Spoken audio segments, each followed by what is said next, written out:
Cookery சேனலை பார்த்து யார் வேணாலும் சமையல் பண்ணலாம். ஆனா சுவையான சமையல் பண்றது எப்படி? நான் இதயம் நல்லெண்ணெயில சமையல் பண்றேன். ஆஹா ஓஹோன்னு பாராட்டுறாங்க. நீங்களும் இதயம் நல்லெண்ணெயில சமையல் பண்ணுங்க, பாராட்ட வாங்குங்க. தினம் தோறும் வாங்குவே இதயம் இதயம். வருகை தரும்போது கள்ளக்குறிச்சிக்கு நான் மதியம் வந்து சேர்ந்து இந்த விழாவிற்காக எவ்வாறு அன்பு சகோதரர்கள் சுந்தர் தலைமையில் நாட்டாமை குடும்பத்தார் எவ்வாறு செயல்பட்டார்கள் என்பதை பார்ப்பதற்கு வந்தபோது உண்மையிலே பெருமகிழ்ச்சி அடைந்தேன். மாநில தலைவர் வந்த பிறகு அவரை மரியாதை செலுத்தி இந்த விழா சென்ற மாதம் ஜூலை 14ஆம் தேதி என் பிறந்த நாளை முன்னிட்டு கள்ளக்குறிச்சியிலே நாம் இந்த நலத்திட்ட உதவிகளை வழங்கி இந்த விழாவை கள்ளக்குறிச்சியிலே நடத்த வேண்டும் என்ற அளவிலே இருந்த விழா என் மனைவியின் தாயார் என் மாமியார் அவர்கள் நோயாய்ப்பட்டு 2 தினங்கள் 3 தினங்கள் இல்லை என்றால் 1 வாரம் என்ற சூழ்நிலையில் மருத்துவர் சொன்ன காரணத்தினால் தற்போதும் மருத்துவத்தால் ஒன்றும் செய்ய முடியாத சூழலிலும் வீட்டிலிருந்து அவர்களை கவனித்துக் கொண்டிருக்கிற சூழலில் இந்த விழாவை 1 மாத காலம் தள்ளி வைக்க நேரிட்டது. தள்ளி வைத்த பிறகும் கூட ஆவலோடு மாநில தலைவர் அவர்களையும் உள்ளிட்ட பாரதிய ஜனதா கட்சி முன்னோடிகளையும் என்னையும் நாட்டாமை குடும்பத்தாரையும் ஊர் பொதுமக்களையும் வரவேற்க வந்திருக்கின்ற அன்பு சகோதரர்கள் உங்கள் பாதம் தொட்டு முதற்கண் என் நன்றி கலந்த வணக்கத்தை தெரிவித்துக் கொள்கின்றேன்.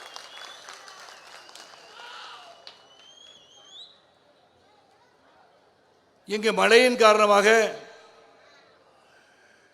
சற்று ஒரு சலசலப்பு ஏற்பது உண்மையிலே ஒருபுறம் மழை வர வேண்டும், மழை வந்தால்தான் விசும்பின் துளிவீலின் அல்லாமற்றாங்கே பசும்புல் தலை காண்பது அரிது என்பது வள்ளுவன் சொல். மழை பெய்யறதே ஒரு சந்தோஷமான நிகழ்வு தான். அதுவும் விவசாயத்துக்கு விவசாயத்துக்கென்றே பேர் போன விவசாய பூமியாக இருக்கின்ற கள்ளக்குறிச்சி மாவட்டத்தில் மழை பெய்கிறது என்று சொல்லும்போது அது மகிழ்ச்சியான ஒரு விஷயம்தான். ஆகவே மழையின் காரணமாக சேர்களை தலையில் எடுத்து வைக்கும் போதே என்னுடைய குடும்பத்தை சார்ந்த பத்திரிகை சகோதரர்கள் அதையும் காட்சி எடுத்துக் கொண்டார்கள். மழையின் காரணமாக குடைக்காக சேரை தூக்கி தலையில் பிடித்திருக்கின்ற அன்பு சகோதரர்களை கண்டோம், சகோதரிகளை கண்டோம் என்று எழுதுவார்கள் என்று நம்புகிறேன். அதன் பிறகு கூட்டமும் கலைந்து சென்றுகின்ற கூட்டத்தை பார்த்தீர்களா என்று செய்திகளும் வரும். கூட்டத்திற்காகவும் விளம்பரத்திற்காகவும் அதை தொலைக்காட்சியிலே காட்டுவதற்காகவும் கூட்டப்பட்ட கூட்டம் அல்ல இது. கூடிய கூட்டம் நலத்திட்டத்தை வழங்க வேண்டும் என்று ஆத்மார்த்தமாக நீங்கள் என்னிடம் கொடுத்து வைத்திருக்க பணத்தை உங்களிடம் திருப்பி கொடுக்கின்ற சூழல் தான் இது. நான் இங்கு விழாவிற்கு பலரும் கேட்டார்கள், எதற்காக கள்ளக்குறிச்சி, நீங்கள் கள்ளக்குறிச்சியிலே வருகை தந்து இந்த விழா எடுப்பதற்கு காரணம் என்ன என்று கேட்டார்கள். கள்ளக்குறிச்சி தமிழ்நாட்டிலே தான் இருக்கிறது. ஆகவே இந்த நாட்டாமை சூரிய வம்சம், இந்த உங்களால் வளர்க்கப்பட்ட சரத்குமார் தமிழகத்தை சார்ந்தவன். ஆக நான் எங்கு வேணாலும் செல்வேன், எங்கு வேண்டாலும் மக்களை சந்திப்பேன். ஆகவே கள்ளக்குறிச்சியை தேர்ந்தெடுத்தேன். இந்த கள்ளக்குறிச்சிக்கு வரும்போது ஒரு மகிழ்வான ஒரு நிகழ்வு என்று சொன்னால், என் மகள் கலந்து கொண்டிருக்கின்ற ஒரு நடன நிகழ்ச்சியில் பஞ்சமி நாயகி என்பவரை நான் சந்திக்க நேரிட்டது. பஞ்சமி நாயகி அவர்களை ஒரு சாதாரண குடும்பத்தை சார்ந்தவரை, தன் கணவன் எவ்வாறு சூரிய வம்சத்தில் தேவயானி சின்ராசு அவர்கள் தேவயானி படிக்க கலெக்டராக வேண்டும் நினைத்தாரோ, அந்த மணிகண்டன் தன் மனைவியின் நடன ஆர்வத்தை கண்டு அவரை நடன பயிற்சி கொடுத்து அவரை நிகழ்ச்சிக்கு அனுப்பி பெருமை சேர்த்திருக்கிறார் என்று சொன்னால், ஒரு ஆண் பெண்ணுக்கு உறுதுணையாக இருக்கின்ற ஒரு கணவனாக மணிகண்டனை பார்த்தேன். ஆகவே அவரையும் அவர் குடும்பத்தாரையும் அழைத்து என் இல்லத்தில் அவர்களுக்கு உணவு பரிமாறும் ஒரு பாக்கியத்தை இறைவன் எங்களுக்கு தந்திருக்கின்றான். அப்பொழுது அவரிடம் சொன்னேன், நான் கள்ளக்குறிச்சிக்கு என்றாவது ஒரு நாள் வருகை தந்தேன் என்று சொன்னால், அல்லது தேர்தல் பரப்புரையிலே நான் கள்ளக்குறிச்சி கண்டிப்பாக வருவேன், வரும்போது உங்கள் இல்லத்தில் வருகை தந்து நீங்கள் பரிமாறுகின்ற உணவை நான் உண்டு செல்வேன் என்று சொன்னதற்கு உதாரணமாக சென்னையிலிருந்து நேராக பசியோடு வந்த நான் என்னுடன் 50 ஆண்டு காலம் பயணிக்கின்ற ஏன் சுந்தரேசன் அவர்களின் நிர்பந்தத்துக்குட்பட்டு 2 இட்லி தின்ன வேண்டிய ஒரு சூழலை உருவாக்கி விட்டார். இல்லை என்றால் இரவு 8 மணியுடன் என் உணவுகள் எல்லாம் முடிந்துவிடும். மறுநாள் 12 மணி அளவிலே தான் நான் உணவு உண்ண ஆரம்பிப்பேன். பத்திரிகை சகோதரன் வந்து நோட் பண்ணிக்கோங்க. இது ஒரு ஹெல்த் டிப்பு சரத்குமார் கொடுத்தான்னு வச்சுக்கலாம். ஆனால் அங்கே சென்றவுடன் சிறப்பான வரவேற்பு, அன்பான வரவேற்பு, மகிழ்ச்சியோடு என்னை வரவேற்று உபசரித்து 3 மகன்களுடன் என் மனைவி கூட கேட்டார்கள், என்ன நாட்டாமை இன்று அன்போடு என்னை அவர்கள் அழைத்தது, நீங்கள் சேரிலே அமர்ந்திருக்கிறீர்கள், அவர்கள் கீழே அமர்ந்திருக்கிறார்கள் என்று நினைத்தேன், கேட்பார்கள் என்று. நான் சொன்னேன், நீங்கள் அனைவரும் என்னுடன் சேர்ந்து அமர்கள் சொன்னால் இல்லை, நாங்கள் இலை போட்டு கீழே அமர்ந்து கொள்கிறோம் என்று சொன்னார்கள். இதையும் எதற்காக சொல்கிறேன் என்று சொன்னால், சோசியல் மீடியாவில் பார்க்குறதுக்கு பார்த்தீங்களா, தும்முறா நாட்டாம மேலே உட்காந்து சாப்பிட்றாரு, அவங்கள கீழே உட்கார வச்சு சாப்பிட வச்சிட்டாருன்னு. அவர்களுக்கு நான் சொல்ல கடமைப்பட்டுக்கிறேன், என் இல்லத்தில், எங்கள் இல்லத்தில் எங்களோடு அமர்ந்து சாப்பிடும்போது பூனை தோசை வேண்டும் என்று கேட்ட அந்த மித்திரன் பையனுக்கு பூனை தோசை சுட்டு கொடுத்த வந்த அந்த நாட்டாம அன்பை பகிர்கின்றவனாகத்தான் நான் வாழ்க்கையில் வாழ்ந்திருக்கின்றேன். ஆகவேதான் இந்த நலத்திட்ட விழா நான் அள்ளி கொடுப்பதற்கு காரணமும் கிள்ளி கொடுப்பதற்கு காரணமும், நான் கலை உலகத்தில் வந்து 38 ஆண்டுகள் ஆகிவிட்டன. இந்த முகத்தை பார்த்து ரசித்து, முதலிலே வில்லன் பாத்திரத்தில் நடிக்கும் போது நல்ல அஜானுபாவம் இருக்காயா, நல்லா போட்டு உதைக்கிற அளவுக்கு உடம்பு வச்சிருக்கான் அப்படின்னும் போது அனைத்து கதாநாயகர்களும் உதைக்கின்ற ஒரு காட்சியிலே நடித்த நான், வாழ்க்கையில் அமர்ந்திருக்கும் எல்லோரும், அது சகோதரராக இருக்கட்டும் சகோதரிகளாக இருக்கட்டும், நாம் ஹீரோவாக, அதாவது கதாநாயகனாக கதாநாயகியாக உருவாக வேண்டும் வாழ்க்கையிலே என்று நினைப்பார்கள்.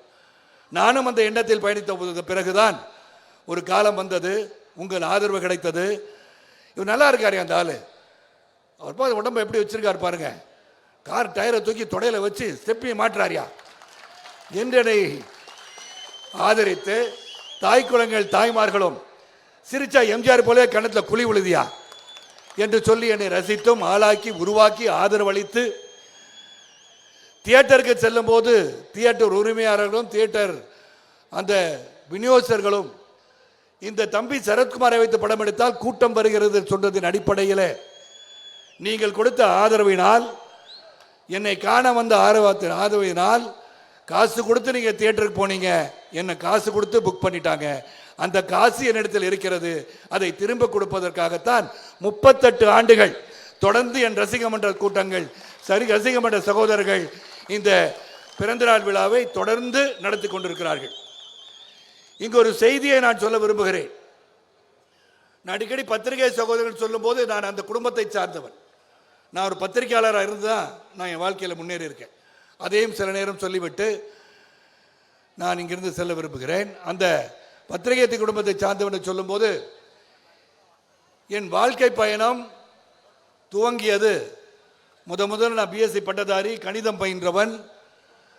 அந்த கணிதம் பயின்று விட்டு எனக்கு கொடுக்கப்பட்ட முதல் வேலை, என்னுடன் பயணித்த நாட்டாமை குடும்பத்தார் அனைவருக்கும் நான் யார் என்று தெரியும், தமிழக மக்களுக்கும் தெரியும், சில விஷயங்கள் தெரியாமல் இருக்கலாம். நான் உழைப்பால் உயர்ந்தவன். நீங்க அண்மையில் வந்த 3 BHK படத்தில் பார்த்தீங்கன்னா, வீடு கட்டுவது, சொந்த வீடு கட்டுவது ஒரு மரியாதை என்று சொல்லும் போது, அந்த வீடு கட்டுவதற்கு எவ்வளவு துன்பப்பட வேண்டி இருக்கிறது, எத்துணை வாடகை வீட்டில் இருக்க வேண்டி இருக்கிறது என்ற உன்னதமான கருத்தை சொன்ன அந்த படத்தை பார்க்கும்போது அனைவருக்கும் கண்ணில் நீர் வந்தது என்று சொன்னார்கள்.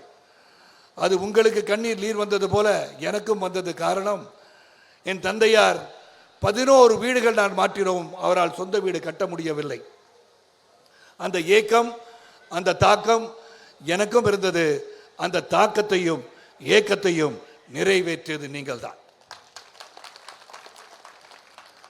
ஆக கருத்துள்ள படமாகவும் சரி, அது ஜனரஞ்சகமான படமாக இருந்தாலும் சரி, அடிதடி படங்களாக இருந்தாலும் சரி, உங்கள் ஆதரவினால் இன்று நான் உங்கள் முன் நிற்கின்ற ஒரு சூழலில் நலத்திட்ட உதவிகளை சிறப்பாக வழங்கி நான் பேச வேண்டும் என்று நினைத்தேன்.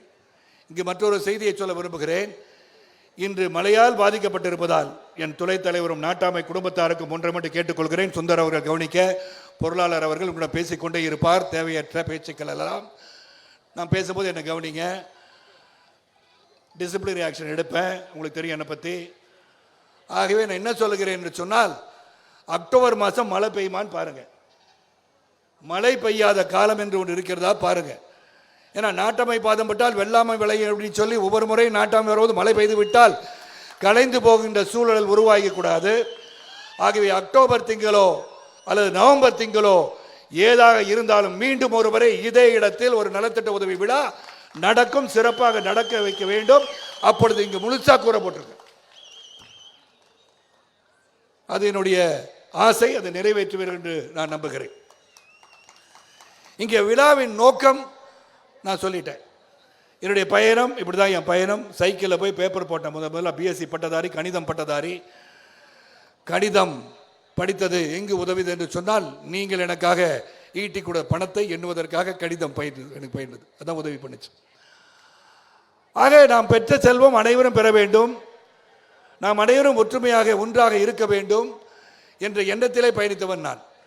எந்த ஒரு சூழ்நிலையிலும் நிறைய சொத்து வாங்கி போடணும், நிறைய வீடு பங்களா வாங்கி போடணும் என்ற ஆசையெல்லாம் எனக்கு இருந்தது கிடையாது.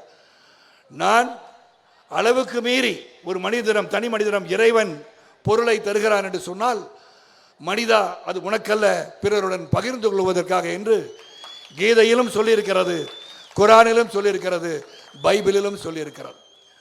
ஆக ஒரு தனி மனிதனம் பொருள்கள் அதிகமாக இருந்தால் அதை பிறருடன் நீ பகிர்ந்து கொள்ள வேண்டும் என்றுதான் இறைவன் சொல்லியிருக்கின்றான். அந்த கடமையை நான் செய்து கொண்டிருக்கின்றேன் உங்கள் மூலமாக. ஆக கடின உழைப்பு. சைக்கிளில் போய் தெரு தெருவா பேப்பர் போட்டிருக்கேன். 500 ரூபாய் சம்பளத்திற்காக வேலை செய்தவன். கடுமையான உழைப்பாளி. கடுமையான உழைப்பாளி என்று சொல், காலை நேரத்தில் சென்னையிலிருந்து அந்த பிரதி வரும். மொத்தம் 8 சைக்கிளை வைத்துக்கொண்டு காத்திருக்கின்ற இளைஞர்கள் இருப்பார்கள். 2-3 பகுதிகளுக்கு செல்வதற்கு வராமல் சென்று விட்டால் அந்த பத்திரிகை எடுத்துக்கொண்டு கடைகளில் சேர்ப்பது என் வேலை. இன்றும் 50 பேப்பர் கட்டு கொடுத்தீங்கன்னா அழகாக நான் அதை எண்ணி அதை கட்டுக்கட்டாக கட்டு போட தெரியும் எனக்கு.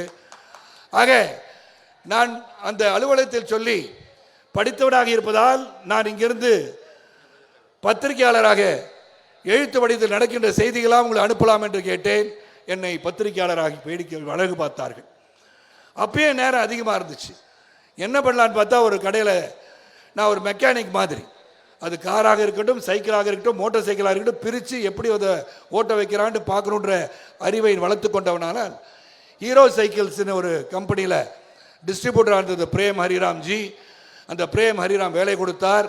லூதியானாலேருந்து ஹீரோ சைக்கிள்ஸ் வரும், பாட்டாக இருக்கும். அதை ஒழுங்காக மாட்டி சக்கரத்துக்கு அலைன்மெண்ட் பார்த்து அதை ஓட வைக்கின்ற கடையிலே பணிபுரிந்தவன் நான். ஆக என் வாழ்க்கை துவங்கியது ஒரு சைக்கிளில்.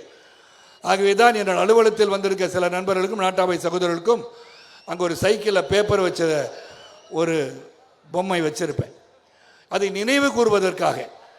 நீ வானத்திலிருந்து குதித்த நட்சத்திரம் அல்ல, எங்கிருந்து உழைப்பால் உயர்ந்த பெண்ணி என்றும் வந்த பாதையை மறந்து விடாதே, உன்னை வழிகாட்டியவரை மறந்து விடாதே என்பதற்காக அதை வைத்திருக்கின்றேன்.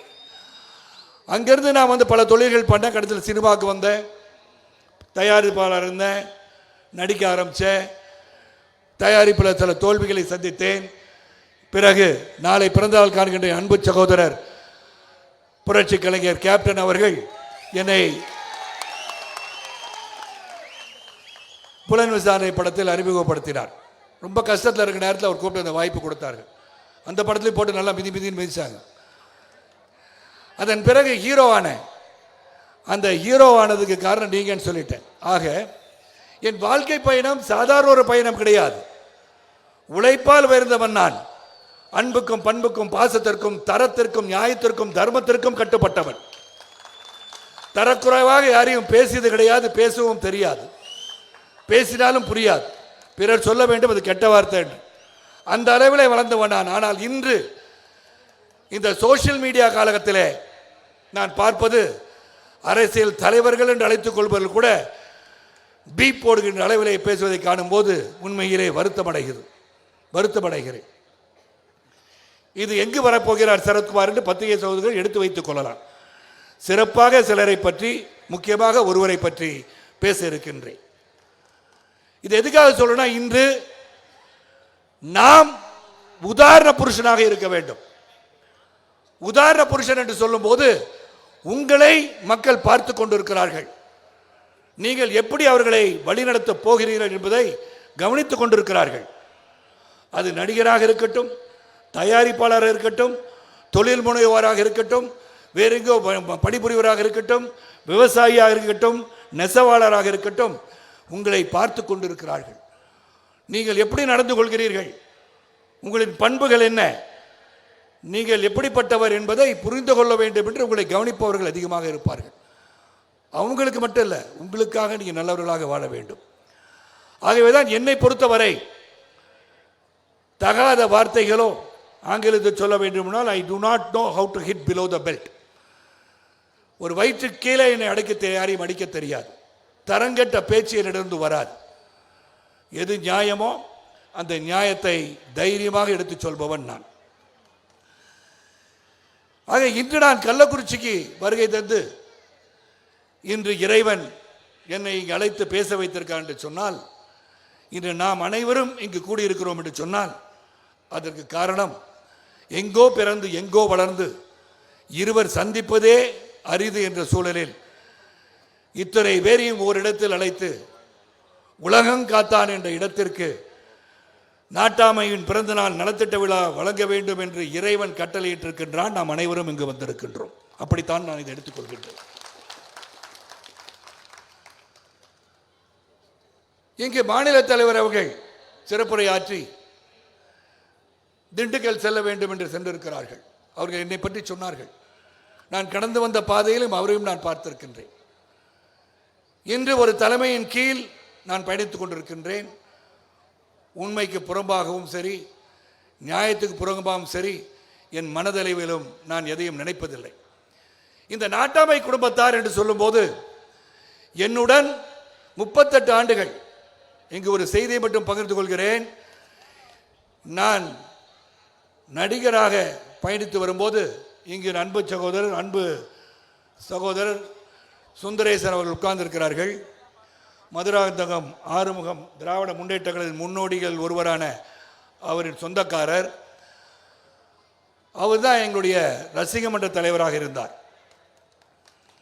ரசிகமன்ற தலைவராக இருக்கும்போது ஒரு நடிகன் ஒரு ரசிகமன்றத்தை துவக்கி இன்று அரசியல் கட்சிக்கு ஈடாக நகரம், ஒன்றியம், கிளை, பகுதி என்று ஐடி கார்டு மாவட்ட செயலாளர் கொண்டு பொருளாளர் கொண்டு என்று கொடுத்து சிறப்பாக 20,000 மன்றங்களை கொண்ட ஒரு நடிகர் என்று சொன்னால் அது நானாகத்தான் இருக்க முடியும்.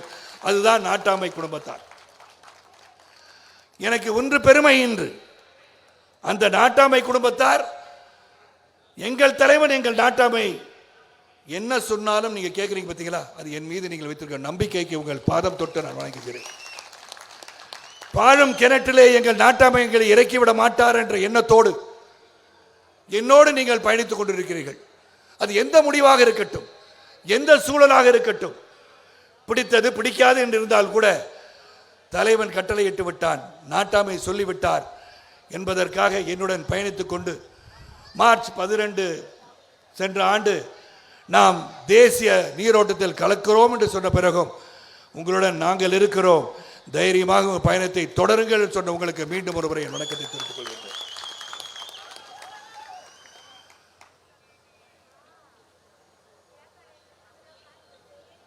நான் சொன்னது போல என்னுடைய வாழ்க்கை பயணம் டெல்லியில் துவங்கி, ஏன்னா நான் பிறந்தது டெல்லியில் தான், அதனால்தான் டாக்டர் கலைஞர் அவர்கள் என்னை ராஜ்யசபா உறுப்பினராக்கி டெல்லிக்கு அனுப்பிச்சார். ஆக டெல்லிக்கும் எனக்கு அதிகமான தொடர்பு என்று நினைக்கிறேன். ஆகவே தான் தேசிய நீரோட்டத்தில் இருக்கின்ற உலகத்தின் மாபெரும் தலைவராம் நரேந்திர மோடிஜி அவர்கள் தலைமையேற்று நான் பயணிக்க எனக்கு ஒரு வாய்ப்பு கிடைத்திருக்கிறது. இங்கு நலத்திட்ட உதவி வழங்க வேண்டும் சொல்லும் போது சைக்கிளு இல்லை நோட் புக்கு, பென்சிலு, பேனா இதெல்லாம் கொடுத்துடலாமா என்றெல்லாம் கருத்துக்கள் என்னிடத்தில் வந்தன. நான் சொல்ல, நன்றாக பயின்று கொண்டிருப்பவர்கள் விஞ்ஞான உலகத்திலே பயணித்து கொண்டிருக்கிறார்கள். லேப்டாப் கொடுப்போம், ஐபேட் கொடுப்போம், அதுக்கப்புறம் ஹியரிங் எய்ட் கொடுப்போம். ஏன்னா காது கேளாதவர் பலரும் இந்த கள்ளக்குறிச்சியில் இருக்கிறார்கள் என்று நான் அறிந்தேன். டாக்டர் மோகன் காமேஷ் அவர்கள் சொன்னார்கள், புள்ளி வரப்படி பார்க்கும்போது பலரும் அவதிப்படுகின்ற ஒரு மாவட்டமாக கள்ளக்குறிச்சியில் பலரும் இருக்கிறார்கள். நீங்கள் ஹியரிங் எய்டு கொடுக்கலான்னு சொன்னாங்க. ஹியரிங் எய்டுனா கடையில் வாங்கி கொடுக்கல. அந்த டாக்டர்கிட்ட சொல்லி மோகன் காமேஷ் அவர்களுக்கு அழைத்து, ராஜேஷ் ஒரு டாக்டர் வந்தார், அவர்களை எல்லாம் பரிசோதனை செய்துதான் அவர்களுக்கு இந்த மிஷினை கொடுத்துருக்கோம். பரிசோதனை செய்யாமல் ஏதோ கொடுக்கல, காசு வாங்கிக்கிறா, காசு இருக்கு வாங்கி கொடுத்தோன்னு கொடுக்கல. அதே போல் doctor Agarwal clinic, one of the best clinics in Tamil Nadu, in இந்தியானே சொல்லலாம். அவங்ககிட்ட வந்து என்னுடைய உடற்பயிற்சி செய்வதில் அந்த டாக்டர் அகர்வாலின் மைந்தன் இருக்கிறார். அவருக்கு நன்றி சொல்கிறேன். ஏன்னா இங்கே ஒரு கண் சிகிச்சை முகாம் நடத்தி 100க்கும் மேற்பட்டவர்களை பரிசோதனை செய்து 50 பேருக்கு உடனடியாக நாம் கண்ணாடி கொடுக்க வேண்டும். பவர் அவங்க இருக்கு, கொடுக்காவிட்டு கண் பார்வை இழக்க நேரிடும் என்ற சூழலில் தான் இங்கு வந்தவங்களை யார் வேணா நீங்கள் கேட்டு பாருங்க, அவர்களுக்கு என்ன பவர் என்று தெரிந்து புரிந்து அதன் பிறகுதான் அவர்களுக்கு கண்ணாடிகள் வழங்கப்பட்டிருக்கின்றன. ஏனோ தானோ என்று கண்ணாடி தானே காசு கொடுத்தா வந்து கொடுக்கல, எதை புரிந்து கொள்ள வேண்டும் என்பதற்காக செய்திருக்கின்றோம். அதே போல ஜூலை 9ஆம் தேதி கள்ளக்குறிச்சியில் மந்தைவெளி என்ற இடத்தில் அது இலவச கண் சிகிச்சை முகாம். அதே மாதிரி ஆத்தூரில் ஜூலை 14ஆம் தேதி ஆத்தூரில் ஒரு மருத்துவ முகாம் என்று சொன்னால் பெண்களுக்காக விழிப்புணர்வு மருத்துவ முகாம். இன்று பல நோய்வாய்ப்பட்டு சில சமயங்கள் பெண்களும் தாய்மார்களும் சில விஷயங்களை மருத்துவரிடம் சொல்ல தவித்துக் கொண்டு, சில சமயங்களில் கணவனிடம் சொல்ல தவித்துக் கொண்டு இருக்கின்ற சூழலில் இவர்களுக்கு விழிப்புணர்வு ஊட்ட வேண்டும் என்று சொல்லி ஏபிசி மருத்துவமனை என்று திருச்சியில் இருக்கிறது. அங்கு டாக்டர் தீபா முகுந்தன் அவர்களும், ஆத்தூரில் ஆண்டவர் மருத்துவமனை டாக்டர் சுகுணா பிரபாகரன் அவர்களும் இணைந்து 150 பெண்களுக்கு மேல் காலை 9 மணி முதல் மாலை 6 மணி வரை மருத்துவ முகாம் நடத்தி அவர்களுக்கு மருந்துகள் கொடுத்து, அவர்களுக்கு ஏதாவது முக்கியமான நோய்கள் இருந்தால் உடனே நீங்கள் சிறப்பு மருத்துவரை சென்று பாருங்கள் என்று சொல்லி அதற்கு உதவி செய்த அந்த மருத்துவர்களுக்கும் நன்றி சொல்ல கடமைப்பட்டிருக்கோம். அதுவும் நாங்கள் செஞ்சுருக்கோம். ஆக இதெல்லாம் எதுக்காக செய்தோம்? செய்வன திருந்த செய் என்று சொல்கிறோம். காசு இருந்தால் எல்லாரும் எதையாக கொடுத்துடலாம், ஆனால் செய்கின்ற உதவி சிறப்பாக சென்று அடைகிறதா என்று பார்க்க வேண்டும். காசு இருக்கலாம், வாங்கி கொடுத்துடலாம், அது கடமைக்காக செய்வது. இது உண்மையை உணர்ந்து யார் பயனாளி இருக்க வேண்டும், அந்த பயனாளிகளை கண்டுபிடித்து கொடுத்திருக்கின்றோம்.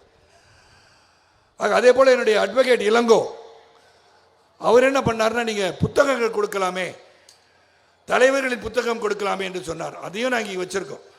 இந்த மழையினால் சில விஷயங்கள் பாதிக்கப்பட்டிருக்கிறது, அதையும் இங்கு கொடுத்து விட்ட பிறகுதான் நம்ம செல்ல வேண்டும் என்று உங்களை கேட்டுக்கொள்கின்றேன். இதெல்லாம் சொல்லிட்டீங்க, இதன் பிறகு என்ன சொல்ல வேண்டும் என்று சொன்னால், 2026 தேர்தல் வருகிறது. தண்ணி குடிச்சுக்கிறேன்.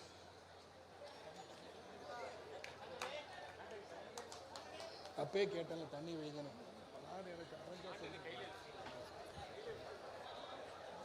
தண்ணி பாட்டு கூட கிடையாது, வரைச்சி எடுத்து மிதிச்சுட்டு வாங்க. அப்பே கேட்டல.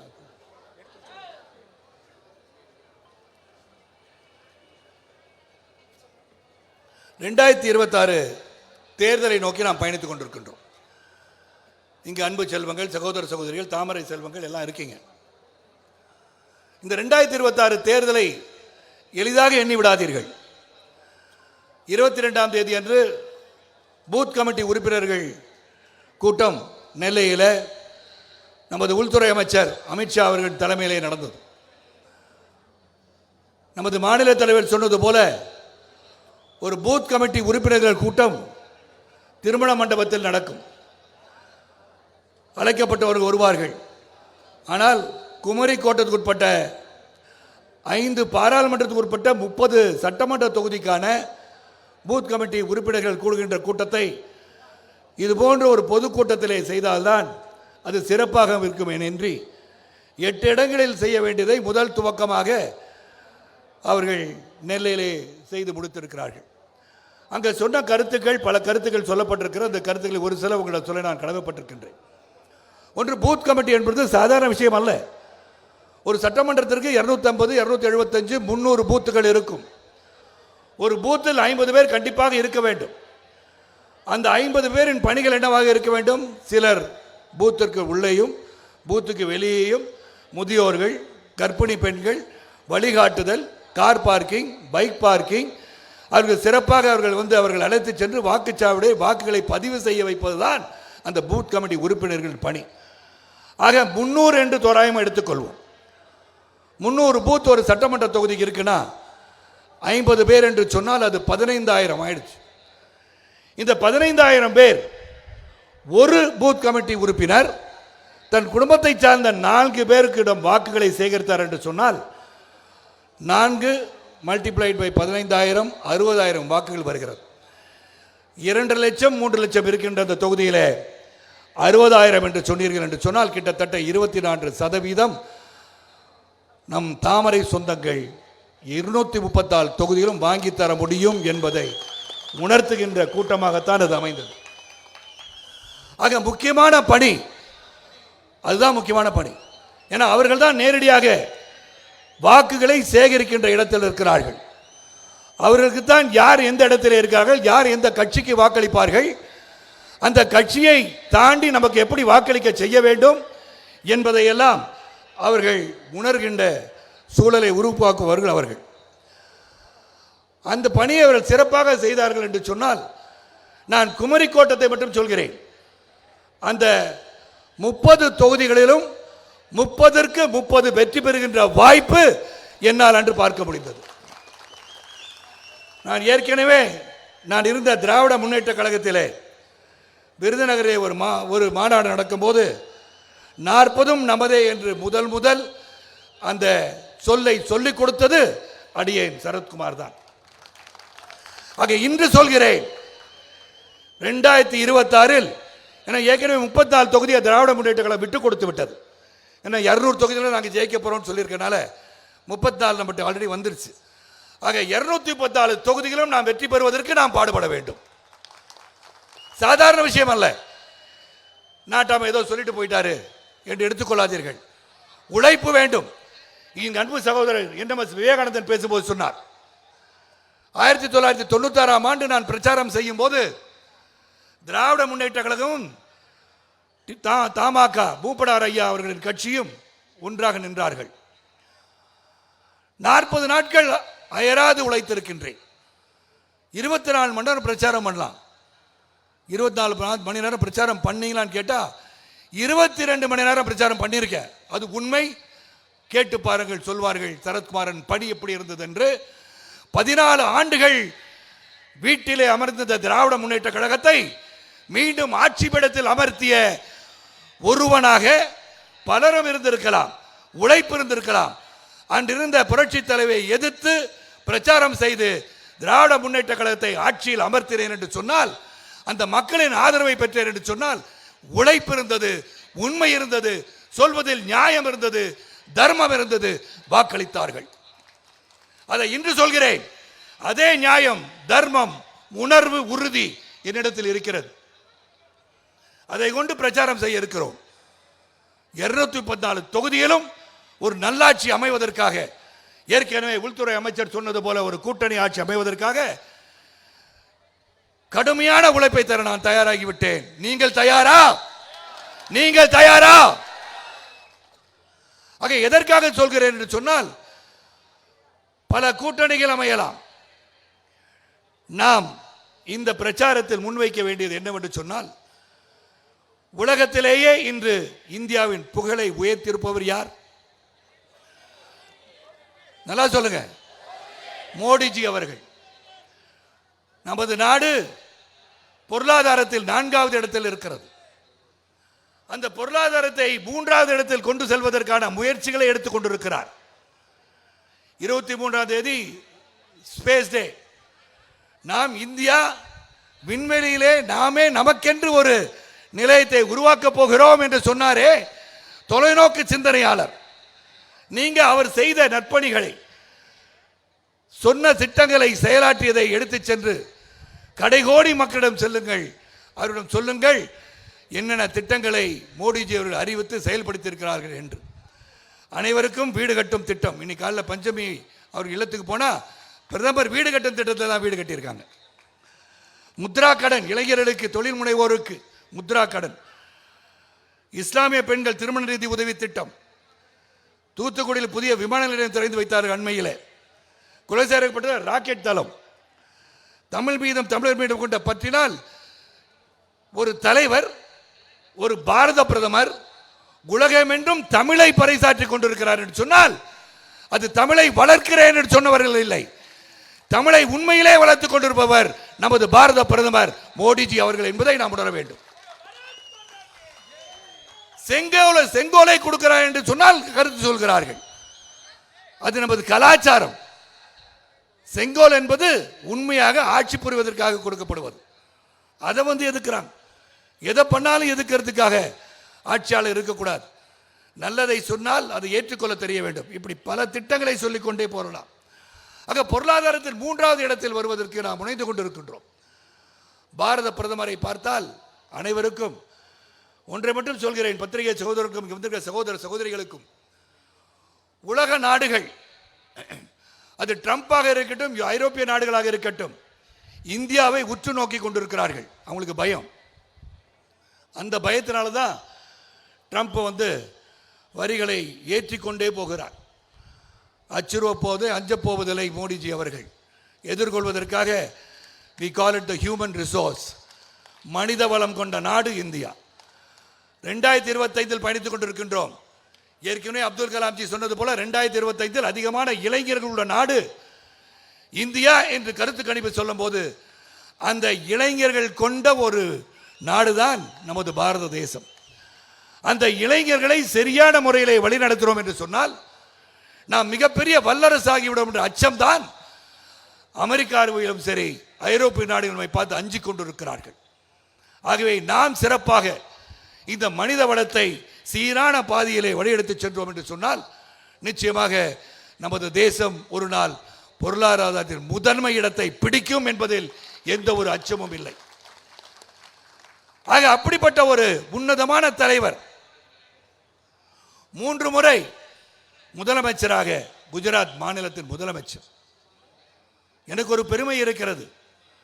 3வது முறை அவர் முதலமைச்சராக இருக்கும்போது ஒரு பத்திரிகையாளராக அவரை பேட்டி கண்ட பெருமை எனக்கு உண்டு. மீடியா வாய்ஸ் என்ற பத்திரிகையின் சீஃப் எடிட்டராக இருக்கும்போது எனக்கு அப்பாயின்மெண்ட் கொடுத்திருந்தாரு. போய் பார்த்தேன். 1 மணி நேரம் அமர்ந்து குஜராத்தை எப்படி வளர்த்து கொண்டிருக்கிறார், மக்களுக்காக எப்படி சேவை செய்து கொண்டிருக்கிறார் என்பதையெல்லாம் நான் அவர்கள் கேட்டறிந்தேன். அந்த பெருமை எனக்கு உண்டு. அவர் ஒன்று சொன்னார், ரயில் பெட்டிகள் தயாரிக்கின்ற ஒரு தொழிற்சாலை உருவாக்க வேண்டும் என்று எங்களை நாடினார்கள், என்னை பார்த்தார்கள். நான் அதில் தயாரிக்கலாமே, நல்ல விஷயம் தானே என்று சொன்னேன். அதன் பிறகு அவர்களை நான் பார்க்கவில்லை. 1 வருடம் கழித்து மீண்டும் என்னை சந்திக்க வந்திருக்கிறார் என்று சொன்னார்கள். எதற்காக, என்ன பிரச்சனை என்று கேட்டேன். பிரச்சனை ஒன்றுமில்லை, சுகமாக முடிந்து தொழிற்சாலை இயங்கி ரயில் பெட்டி தயாராகிவிட்டது, நீங்கள் முதல் ரயில் பெட்டியை கொடுக்க நீங்கள் வர வேண்டும் என்று சொன்னார்கள் என்று சொன்னார். தட் இஸ் டெவலப்மெண்ட், நான் கரப்ட் டெவலப்மெண்ட், டிரான்ஸ்பரண்ட் கவர்னன்ஸ். அவரால் ஒரு ஆட்சியை சிறந்த முறையிலே நடத்த முடியும் என்பதற்கு ஒரு சாதாரண எடுத்துக்காட்டு தான் அது. அப்படிப்பட்ட ஒரு தலைவரை அண்மையில் கத்துக்குட்டியான ஒருவர் மிஸ்டர் பிரைம் மினிஸ்டர் என்று அழைக்கிறார். மிஸ்டர் பிரைம் மினிஸ்டர் என்று அழைப்பதில் ஒன்றும் தவறில்லை. நீங்கள் கொடைநாட்டிலே தெருவிலே நின்று கொண்டிருக்கும் போது மிஸ் ஜெயலலிதா ஜெயராம் என்று சொல்லியிருப்பீங்களா? என்ன தவறுன்னு கேட்கிறீங்க? இன்னைக்கு சொல்லி பாருங்க. புரட்சித்திரை அம்மாவை பார்த்து அவர்களை பற்றி நீங்கள் சுட்டிக்காட்ட வேண்டும் என்று சொன்னால் மிஸ் ஜெயலலிதா ஜெயராம் என்று சொல்லி பாருங்கள். சொல்லி பாருங்களேன். சிங்கம் வேட்டைக்கு மட்டும் போமா, தூங்கிருமா. சிங்கம் வேட்டைக்கு போவானா, வேட்டைக்கு மட்டும் தான் சிங்கம் வீட்டை விட்டு வெளியே வருமா, மற்ற நேரத்தில் சாப்பிட்டு போய் தூங்கிருமா. அந்த மாதிரி சிங்கமா இருக்கக்கூடாது. சிங்கம்னா சிங்கமா இருக்கணும், தூங்குகின்ற சிங்கமா இருக்கக்கூடாது. இது எதுக்காக சொல்றேன்னா, தன்மையற்று பேசியதால் அவரை பற்றி நான் பேசுகிறேன், இல்லைன்னா அவரை பற்றி நான் பேச மாட்டேன்.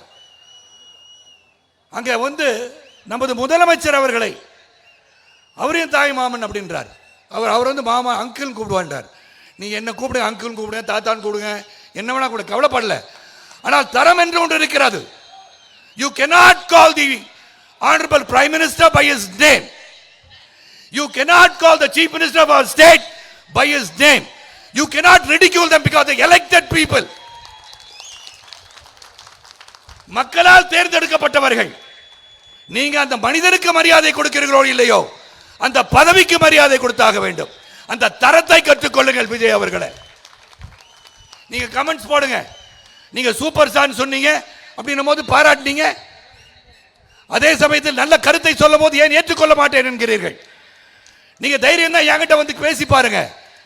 என் மனைவியும் மக்களையும் பற்றி கமெண்ட் போடுறதுனால நீங்க ஒன்றும் சாதிக்க போறது இல்லை.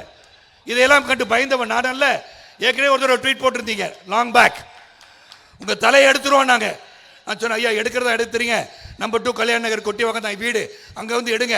ஏன்னா ரோட்டில் எடுத்துறீங்க, தலை வேற துண்டா போய் கிடக்கும், வீட்டுக்கு வாங்க. என்ன இது சாதாரணவன் கிடையாது. நானும் பலரை சந்தித்து வந்தான். கல்லூரியில் படிச்சிருக்கேன், கல்லூரியில் ரவுடிசத்தை பார்த்துருக்கேன், எல்லாம் பார்த்துருக்கேன். ஆனால் தரம் இருக்க வேண்டும், நியாயம் இருக்க வேண்டும், தர்மம் இருக்க வேண்டும், உண்மை இருக்க வேண்டும். We are all popular people. When we speak, we should speak the truth. நீட்டை பற்றி சொல்கிறீர்கள், நீட்டு வேண்டான்றீங்க. ஏன் வேண்டாம்? கொஞ்சம் விவரமா சொல்லுங்க. நீட்டால் பயனாளிகள் இல்லையா? நீட்டை கொண்டு வந்தது யார்? திராவிட முன்னேற்ற கழகம் தெரியாதா நீட்டை கொண்டு வரும்போது? ஆனால் ஒன்றை மட்டும் தெரிந்து கொள்ளுங்கள், தகுதி இருப்பவர்கள் பதவிக்கு வர வேண்டும், தகுதி உள்ளவர்கள் அந்த பணிக்கு செல்ல வேண்டும். இங்கு காவல்துறை நண்பர்கள்லாம் பார்க்குறேன், அவங்க பிசிக்கல் டெஸ்ட் இல்லாமல் எந்த ஒரு பரீட்சையும் இல்லாமல் நீங்கள் காவல் அதிகாரியை அமர்த்தி விட முடியுமா? அமர்த்தலாமா? பணி சிறப்பாக இருக்குமா? ஐஏஎஸ் படித்தவர் வந்து படித்து முடிச்சுட்டு அட்மினிஸ்ட்ரேஷனை கற்றுக்கிட்டு வந்து உட்கார வந்து ஐஏஎஸ் ஆக முடியும். இல்லை அவர் பாஸ் ஆக்கி விட்டுருங்க அப்படின்னு சொல்ல முடியுமா? பரீட்சை எழுத வேண்டாம்னு சொல்ல முடியுமா? அதே மாதிரி தாங்க நீட்டு. ஒரு உயிரை பாதுகாக்க செல்பவரை, உயிர் காக்கின்ற ஒரு மருத்துவரை, அந்த மருத்துவர் அவருக்கு தகுதி இருக்கிறதா இல்லையா என்று பரீட்சை எழுதுகிற சொல்லியிருக்கிறார்கள். 6 லட்சத்தில் துவங்கி இன்று 22 லட்சத்துக்கு மேல் கேபிட்டேஷன் ஃபீ இல்லாம எம்பிபிஎஸ் சாதாரண குக்கிராமத்தில் இருப்பவர்கள் பரீட்சை எழுதி பாஸ் பண்ணா ஃப்ரீயா போய் எம்பிபிஎஸ் போயிடலாம் என்பதை வேண்டாம் என்று எதற்காக சொல்கிறீர்கள்? சொல்லுங்க. Why do you want to stop NEET? சொல்லுங்க எனக்கு. யாரா இருந்தாலும் சரி, அது திராவிட முன்னேற்ற கழகமாக இருக்கட்டும், வேறு யாராக இருக்கட்டும், அது தேவை தேவை தேவை. தகுதி இருப்பவர்கள் தான் அந்தந்த பணிக்கு செல்ல முடியும். வேலை தெரிஞ்சுதான் மெக்கானிக்கா இருக்க முடியும். ட்ரெயின் ஓட்ட தெரிஞ்சா ட்ரெயின் ஓட்டணும், பஸ் ஓட்டணும் போய் ட்ரெயின் ஓட்ட சொல்லக்கூடாது. இல்லைங்க பாவங்க ஓட்டுட்டோம் அதுக்கெல்லாம் பரிச்சை வைக்கூடாதுன்னு சொல்லக்கூடாது. இன்னொன்று சொல்லியிருக்கார், எதை கேட்டாலும் பாசிசம் அரசு பாசிசம் அரசுன்றார். I don't know whether my dear friend Vijay knows the meaning of fascism. Benito Mussolini, Hitler இவங்கெல்லாம் கடைபிடித்தது பாசிசம். அது படிச்சிருப்பார் நினைக்கிறேன், தெரியல, இது பேசுறார் அவர். அது துன்புறுத்துபவர்கள், இனப்படுகொலை செய்பவர்கள், பிறரை துன்புறுத்தி வாழ இயலாமல் செய்பவர்கள் தான் பாசிஸ்ட். Strong rightist வலதுசாரிகள். ஆனா அப்படிப்பட்ட ஆட்சியா நடந்து கொண்டிருக்கிறது. உண்மையை பேசுங்க. இங்க துன்புறுத்திட்டு இருக்காங்களா? அப்புறம் சொல்றார் இஸ்லாமியருக்கு எதிரியாக இருப்பவர் மோடின்றாங்க. அப்ப காஷ்மீர்ல 25 தொகுதி ஜெயிச்சாங்களா ஐயா? அங்க இருக்கிற காஷ்மீர் பெண் முத்தலாக்கை நீக்கி இஸ்லாமிய சகோதரிகளுக்கு வந்து வாழ்வை கொடுத்தாரு. அங்கே இன்னைக்கு வந்து ரக்ஷா பந்தன் அன்னைக்கு மோடிஜி அவர்களுக்கு ராக்கி கட்ட வேண்டும் என்று இஸ்லாமிய சகோதரிகள் துடித்தார்களே. அப்ப அவர் மீது நம்பிக்கை இல்லையா? துன்புறுத்தி இருக்கிறாரா? ஏங்க ஒரே ஒரு ராமர் கோயில் கட்டியதால் எங்கேயாச்சும் மோடிஜி அவர்கள் 12 கால ஆட்சியில எங்கேயாச்சும் நான் என்னுடைய இஸ்லாமிய சகோதர சகோதரிகளை கேட்கின்றேன், எங்கேயாச்சும் ஒரு மசூதியை இடித்து தரைமட்டமாக்கி இருக்கிறார்களா? சுப்ரீம் கோர்ட் ஆர்டர் கொடுத்தாங்க, ராமர் கோயிலும் கட்டப்பட்டது, மசூதியும் கட்டப்பட்டது. Don't plant wrong information to the public. நீங்க தான் மதவாத உணர்வை தூண்டி கொண்டிருக்கிறீர்கள். நீங்க எல்லாம் ஒற்றுமையா தான் இருக்காங்க. அந்த ஒற்றுமை எவ்வளவு தூரம் போயிருக்குன்னா, அபுதாபி செல்கின்ற ஒரு வாய்ப்பு எனக்கு கிடைத்திருக்கிறது. அபுதாபி வந்து United Arab Emirates is a Muslim country. அங்க பாப்ஸ் மந்திர், நாராயணசாமி பாப்ஸ் மந்திர் ஒரு இந்து கோயிலை யுஏஇல அரபு நாடுகளில அபுதாபியில கூகுள் பண்ணி பாருங்க, இப்ப தெரியும். பேத் மந்திர் கட்டியிருக்காங்கன்னா யாரால? அப்பொழுது அங்க இருக்கின்ற இஸ்லாமிய சகோதரருக்கு மோடிஜி மீது நம்பிக்கை இருக்கிறது. மோடிஜி இஸ்லாமியரை துன்புறுத்துகிறார் என்று தெரிந்தால் அங்கு கோயில் கட்ட விட்டிருப்பாங்களா? கேட்கிறேன் விஜய் அவர்களை. Don't plant this wrong informations. இஸ்லாமியருக்கு பாரதிய ஜனதா கட்சி ஒன்றும் எதிரிகள் அல்ல. Do not repeat the same thing time and time again. ஒரு பொய்யை மீண்டும் மீண்டும் என்று சொன்னால் அது உண்மையாகி விடாது. இஸ்லாமிய சகோதர சகோதரிகள் அனைவரும் மோடிஜியின் சிறந்த ஆட்சியை பார்த்துக் கொண்டிருக்கிறார்கள். தேவையற்ற அந்த காட்சியை மாற்றுவதற்காக முற்படாதீர்கள். விளைவுகளை சந்திக்க வேண்டிய நேரம் வரும்.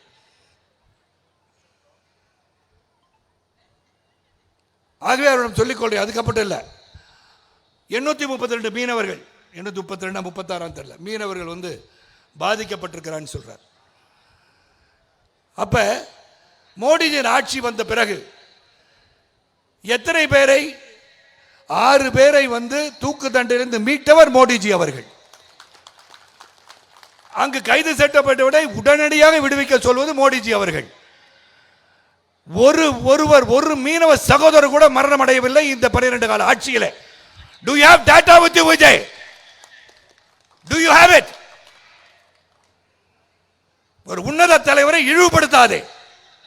அதுக்கப்புறம் சொல்றார் கச்சத்தீவை மீட்டு தாருங்கன்றாரு. ஐயா, கச்சத்தீவை தாரவாத்தது யாரியா? 1974ஆம் ஆண்டு இந்திரா காந்தி அம்மையார் அவர்கள் பண்டாரநாயக்க அம்மாவோட ஒரு ஒப்பந்தம் போடுறாங்க. அந்த ஒப்பந்தம் போட்டதுக்கு காரணம் அன்று திராவிட முன்னேற்ற கழக ஆட்சி, கலைஞர் ஆட்சி. கலைஞர் குரல் கொடுத்திருந்தால் இது நடக்கக்கூடாது, இது ஒருபடி மண்ணை நாங்கள் கொடுக்க தயாரில்லை என்று சொல்லியிருந்தால் அன்று கச்சத்தீவு தாரை வாத்து கொடுத்திருக்க மாட்டார்கள். ஆனால் ஒருவரே ஒருவர் அது கொடுக்கக்கூடாது என்று குரல் கொடுத்தவர் யார் என்று உங்களுக்கு தெரியுமா? அடல் பிஹாரி வாஜ்பாய் பாராளுமன்றத்தை சொன்னார், இது கொடுக்கப்படக்கூடாது என்று சொன்னார். Do you know this information, Vijay? Do you know this information? Vajpayee G அவர்கள் அதை தடுக்க முயன்றார்கள், கலைஞர் அவர்கள் கொடுக்க முயன்று கொடுத்து விட்டார்கள். ஸோ நீங்கள் என்ன பண்ணணும்? மோடிஜி அவர்களே, நீங்கள் திராவிட முன்னேற்ற கழகமும் காங்கிரஸும் சேர்ந்து இந்த மண்ணை தாரை வாத்து கொடுத்து விட்டார்கள். நீங்கள் உங்களுடைய அதிகாரத்தை வைத்து அதை பெற்றுத்தர முயற்சி பண்ணுங்கன்னு கேட்டு பார்த்துருக்கலாம். அதை இவர்கள் செய்யவில்லை என்று நினைத்து விடாதீர்கள். அதற்கான முயற்சியை மோடிஜி அவர்கள் எடுத்துக்கொண்டுதான் இருப்பார்கள். ஆக எதையும் தப்பா சொல்லிடாதீங்க. தாரை வாத்து கொடுத்ததை பற்றி சட்டமன்றத்தில் பல முறை பேசியிருக்கின்றேன். ஆக தவறான செய்திகளை பரப்பிக் கொண்டிருக்கிறார். அது எதுக்காக சொல்றேன்னா, இது போன்று பலரும் தவறான செய்திகளை பரப்ப முயலும் போது வேதனையாக இருக்கிறது.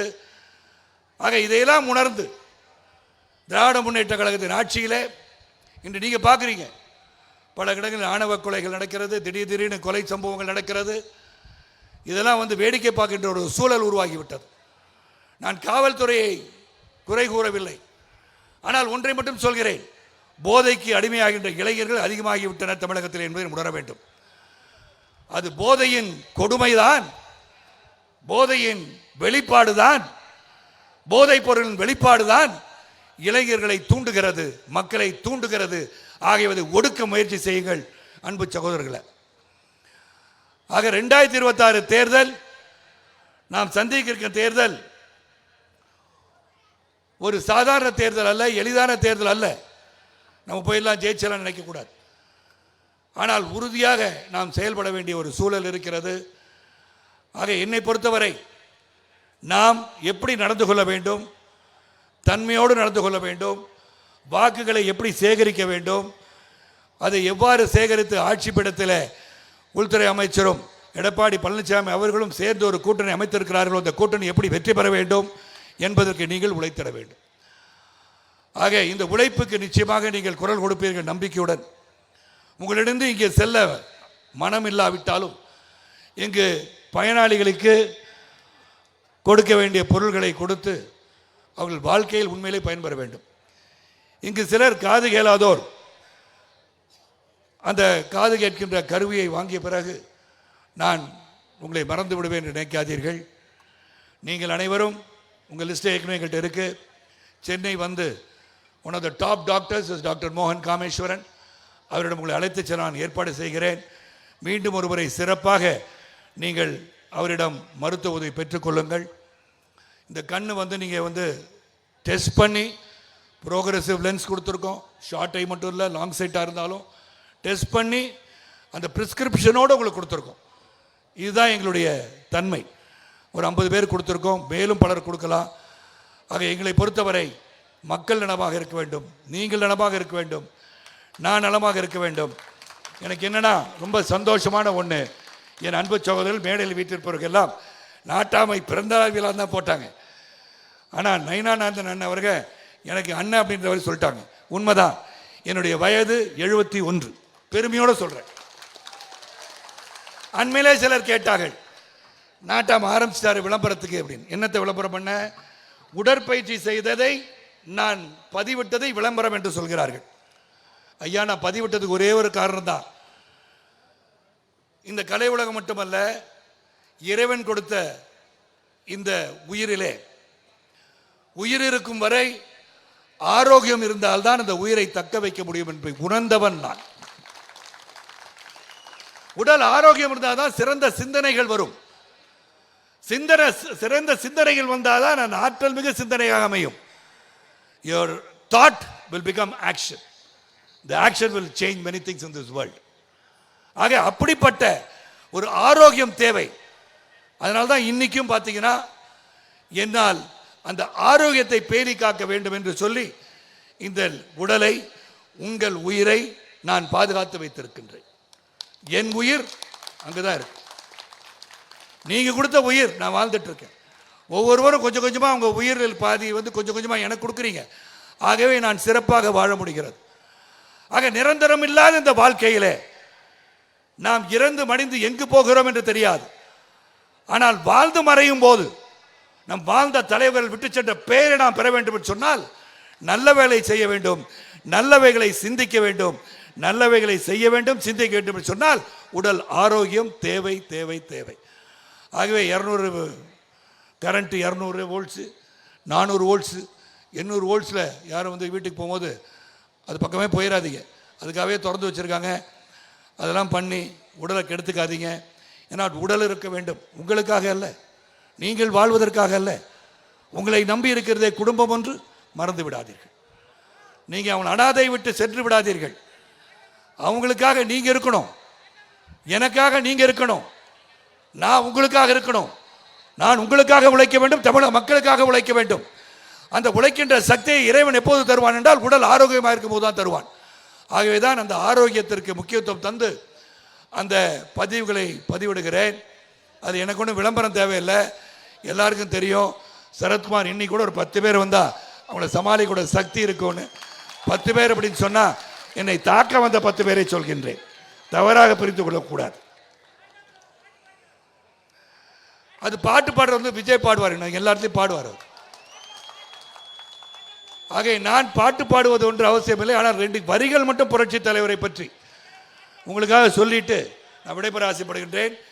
இங்கு நாம் அனைவரும் ஒன்று என்ற தத்துவத்தை இறைவன் நம்மளுக்கு சொல்லி தந்திருக்கின்றார்.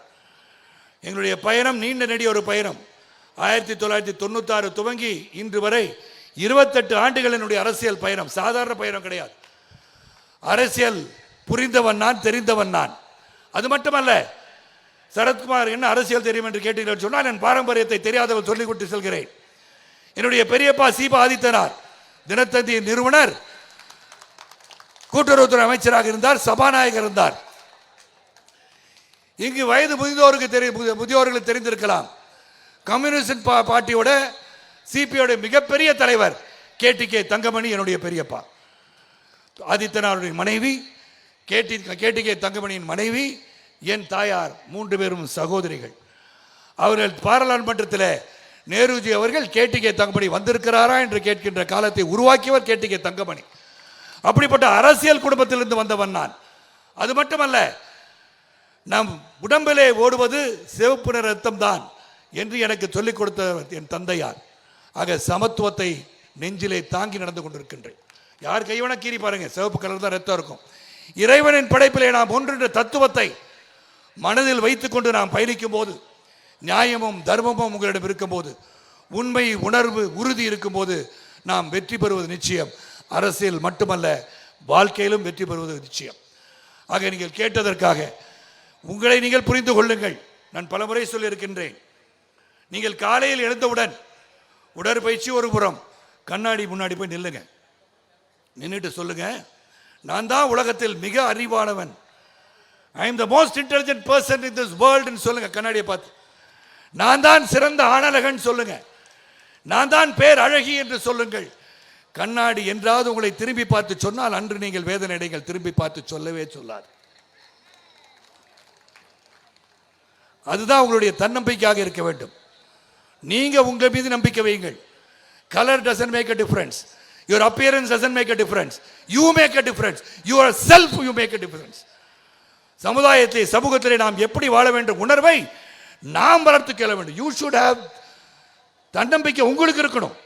உங்களுக்கு தன்னம்பிக்கை இருக்கும் போது எதையும் சாதிக்கலாம். ஆகவே தான் ஒரு பாடலை எதற்காக நான் பாடுகிறேன் என்று சொன்னால், உன்னை அறிந்தால் என்று பாடுகிறேன். உன்னை அறிந்தால், நீ உன்னை அறிந்தால் உலகத்தில் போராடலாம், உயர்ந்தாலும் தாழ்ந்தாலும் தலை வணங்காமல் நீ வாழலாம் என்று புரட்சி தலைவர் பாடல் வரிகளை நான் பாடுவதற்கு காரணம், உன்னை அறிந்தால், நீ உன்னை அறிந்தால் உலகத்தில் போராடலாம், உயர்ந்தாலும் தாழ்ந்தாலும் தலை வணங்காமல் நீங்கள் வாழலாம். இதுதான் உண்மை. உங்களை அறிங்க. போகும்போது பத்திரமா போய் சேருங்க. எந்த ஒரு பிரச்சனையும் ஈடுபடாமல் அமைதியாக சென்று, அமைதியாக இல்லத்திற்கு சென்று, அண்ணா நாங்கள் வந்து அடைந்து விட்டோம் என்று உங்களுடைய மேலிருக்க நிர்வாகிகளிடம் சொல்லுங்கள். அவர்கள் என்னிடம் சொல்வார்கள். என்னுடைய அலைபேசி எண் இருப்பவர்கள் என்னிடமே சொல்லலாம். ஆக உங்களிடம் நான் கேட்டுக்கொள்வதெல்லாம், வாழ்க்கையில் உறுதியோடு இருங்கள். உங்கள் நாட்டாமை, உங்கள் சகோதரன், உங்கள் தாத்தா, உங்கள் மாமா நிச்சயமாக உங்களை சரியான வழி நடத்துவார் என்பதை சொல்லி, உண்மை உயர்வு தரும், உழைப்பவரே உழைப்பவரே உயர்ந்தவர் என்ற தாரக மந்திரத்தோடு, let us create a society breaking all the obstacles of caste, creed, religion and language, ஜாதி மத மொழிபேதமற்ற சமுதாயத்தை உருவாக்க நாம் அனைவரும் பாடுபடுவோம் கேட்டுக்கொண்டு விடைபெறுகிறேன். நன்றி, வணக்கம். பாரத் மாதா கி, பாரத் மாதா கி. நன்றி.